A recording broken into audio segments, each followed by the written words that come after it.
Hello friends, hi, welcome to Meena sweet home. இன்றைக்கி நாம் இந்த அரிசியில் அரிசி வறுக்க போகிறோம்.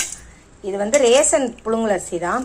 இதை நல்லா கழுவிட்டு தண்ணி ஊற்றி ஒரு அரை மணி நேரம் இல்லை 1 மணி நேரம் ஊற வச்சிடலாம். சரிங்களா? நல்லா கழுவிட்டு ஊற வைங்க. நல்லா கழுவிட்டு வந்துட்டேன், பாருங்கள். கழுவிட்டு வந்துட்டேன். இந்த பாருங்கள், பரவாயில்ல. ஆனால் நெல்லுலாம் ஒன்றும் இல்லை. கல் இருக்கான்னு கொஞ்சம் அரிச்சு பார்த்தேன். எங்கள் ஆச்சி அரிக்கிற மாதிரி கல்லும் இல்லை. இங்கே பாருங்கள். சரி, இதை நம்ம அப்படியே ஒரு 1 ஹவர் ஊற விட்டுறலாம். சரிங்களா? இங்கே பாருங்கள், நல்லா ஊறிடுச்சு. இப்போ நம்ம என்ன பண்ணணும் தெரியுமா? இதில் இருக்கிற தண்ணியை நல்லா வடிச்சிடணும்.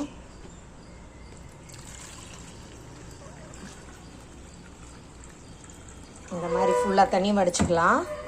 சரியா?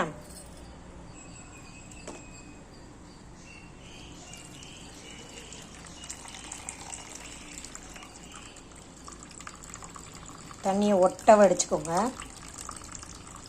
இது நம்ம வெறும் அரிசியை கூட அப்படியே வறுக்கலாம், தப்பு இல்லை. ஆனால் அது ரொம்ப கடிக்க முடியாமல் ஹார்டாக இருக்கும். இந்த மாதிரி தண்ணியை இருத்துக்கோங்க. தண்ணியெல்லாம் எடுத்தாச்சு. இப்போ என்ன பண்ணோன்னா, இது ஒரு 1/2 கிலோ அரிசிக்கு இருக்கும். இதில் கொஞ்சமாக சால்ட்டு போட்டு நல்லா இந்த அரிசியை பிணைஞ்சிக்கோங்க. அந்த அரிசியோடு சேர்த்து பிணைஞ்சிட்டு என்ன பண்ணோன்னா, வெயிட் பண்ணுங்கள். எல்லா அரிசியிலையும் அந்த சால்ட்டு படுற மாதிரி பிணைஞ்சிக்கோங்க. பிணைஞ்சிட்டு நீங்கள் இப்படி குலுக்கி விட்டால் கூட ஆகும்.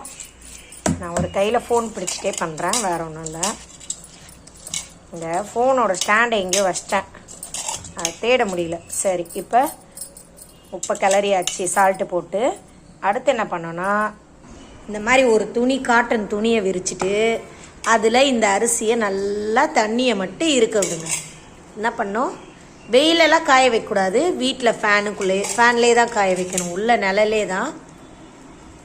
இந்த அரிசி இந்த மாதிரி போட்டுருங்க, காயிடும். நல்ல ஒரு உங்களுக்கு தெரியும்ல, தண்ணி சுத்தமாக இல்லை, கையில் அரிசி ஒட்டாமல் இருக்கணும், அந்தளவுக்கு ஆற போடணும். பாருங்கள், எல்லா அரிசியும் நம்ம ஆற போட்டுக்கலாம். அப்படியே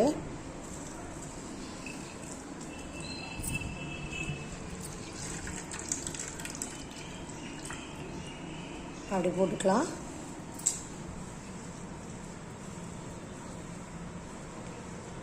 இது ஃபுல்லாக காயட்டும். நல்லா பரத்தி போட்டு விடுங்க. இது காயட்டும். இங்கே பாருங்கள், நல்லா உதிராயிடுச்சு.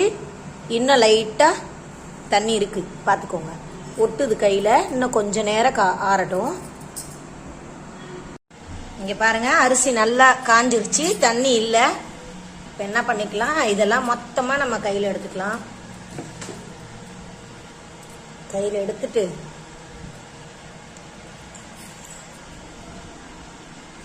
மொத்தமாக இப்படி அள்ளிட்டு அங்கே போய் வச்சுக்கலாம். இந்த அரிசி அப்படி வச்சுக்கலாம் பக்கத்தில் கிச்சனில். இப்போ என்ன பண்ணணும்னா, ஒரு டப்பாவில் அள்ளிக்கோங்க. அடுப்பில் இங்கே பாருங்கள், கடையை காய வச்சுருக்கேன். இதில் போட்டு கொஞ்சம் கொஞ்சமாக வறுத்து எடுத்துக்கோங்க. சிம்மில் வச்சுக்கோங்க, இதில் வேண்டாம். சிம்மில் வச்சுட்டு இந்த மாதிரி ஒன்று போல் வறுத்துட்டே இருக்கணும்.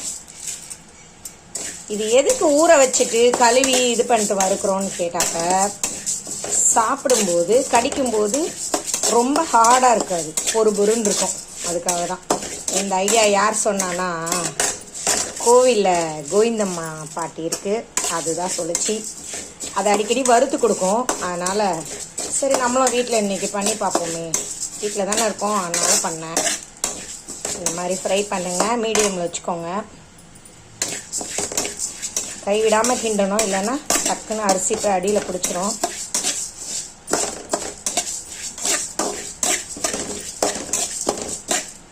இது இந்த பேக் சைடில் கூட பண்ணலாம். ஊரெல்லாம் பொரிய எடுக்கிறதுக்கு அந்த மாதிரி கட்டை மாதிரி வச்சு தான் பண்ணுவோம். அதனால்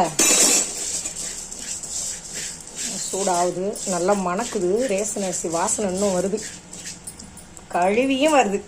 ஒரு 5 தண்ணி கழுவி இருப்பேன், ஆனால் இன்னும் வருது. சரி, நல்லா வறுக்கிறேன்.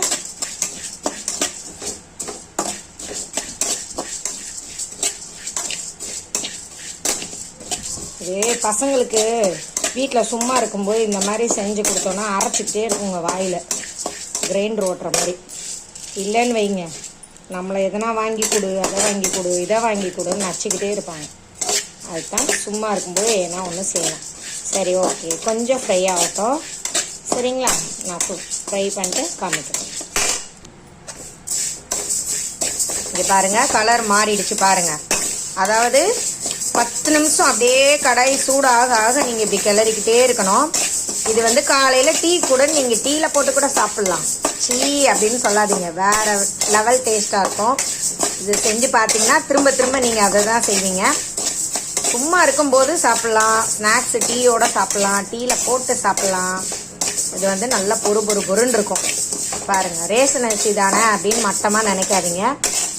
ரேஷன் அரிசி சாப்பிட்டவங்க தான் இன்றைக்கி 100 வயசு வரைக்கும் வாழ்கிறாங்க. சரிங்களா, நாமெல்லாம் இந்த கடை அரிசியை தின்னுபிட்டு அது என்ன அரிசியோ, பாலிஷ் பண்ணதோ, பிளாஸ்டிக்கோ என்னமோ நினச்சி பயந்துகிட்டே இருக்கோம். நம்ம பாருங்கள், ஒன்று போல் பொரிஞ்சு வருது பாருங்கள், ஆவி பறக்க. நல்லா இந்த மாதிரி ப்ரௌன் ஆகணும். இன்னும் ஆகணும், ஒரு 2 மினிட்ஸ் இருக்குது. ஏன்னா 1-2 கிடக்கும்ல, நீங்கள் வந்து விடாமல் கிளறினா தான் இந்த 1-2 சேர்ந்து வேகும். சரிங்களா, பொரியிற சவுண்டு கேட்குது பாருங்கள், சடன்னு பொரி மாதிரி பொரிஞ்சு வருது.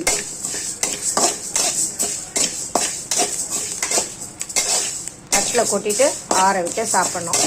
நீங்கள் இது இப்படியே கொஞ்சம் கொஞ்சமாக எல்லாத்தையும் வறுத்து வச்சுக்கணும். வறுத்துட்டு லைட்டாக ஆவியெல்லாம் போனதுக்கப்புறம் ஒரு டப்பாவில் போட்டு வச்சுக்கிட்டிங்கன்னா எப்போ வேணால் எடுத்து சாப்பிட்டுக்கலாம். சரி, ஓகே, நம்ம கொஞ்சம் வறுத்தாச்சு ஒரு ரவுண்டு. எல்லாத்தையும் வறுத்துட்டு காட்டுறேன். இங்கே பாருங்கள், நல்லாயிருக்கும். சங்கீதாவுக்கும் ரொம்ப பிடிக்கும், என் பசங்களுக்கு ரொம்ப பிடிக்கும். ஏன்னா இது நான் ஊரில் என்னென்ன சாப்பிட்டேனோ அதெல்லாம் பசங்களுக்கு பழக்கி வச்சுருக்கேன். கஞ்சி பிடிக்காது, வெங்காயம் பிடிக்காது அந்த மாதிரி இல்லை, எது கொடுத்தாலும் சாப்பிடுவாங்க. கஞ்சியோட வெங்காயம், கருவாடு தொக்கு எது வச்சாலும் சாப்பிடுவாங்க.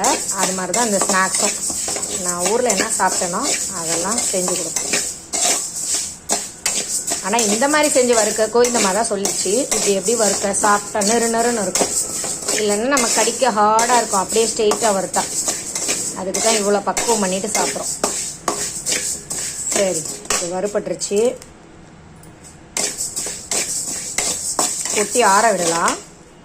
இங்கே பாருங்கள், ஒன்று பொரி மாதிரியே பொரிஞ்சிருச்சு பாருங்கள். நம்ம ஊற வச்சுட்டு வறுத்தனால இந்த மாதிரி இருந்தால் டேஸ்ட்டாக இருக்கும். சோளத்தையும் இதே மாதிரி ஊற வச்சு வறுக்கணும்.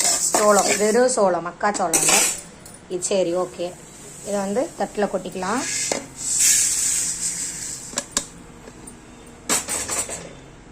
பாருங்கள், இதை ஆற விட்டுட்டு டப்பாவில் போட்டுக்கணும். சரிங்களா, செம்ம சூடாக இருக்குது, கை வெந்து போயிடும், தோல் உறிஞ்சிரும்.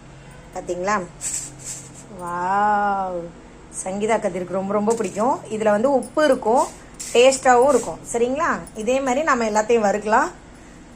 தனியாகவும் எடுத்து வச்சுட்டு கொஞ்சம் கொஞ்சமாகவும் வறுத்துக்கலாம். சரிங்களா, ஓகே, பாய். இந்த வீடியோ பிடிச்சிருந்தா லைக் பண்ணுங்கள், ஷேர் பண்ணுங்கள், சப்ஸ்கிரைப் பண்ணாதவங்க பட்டு சைடில் பெல் பட்டன் அழுத்துங்க. பாய்.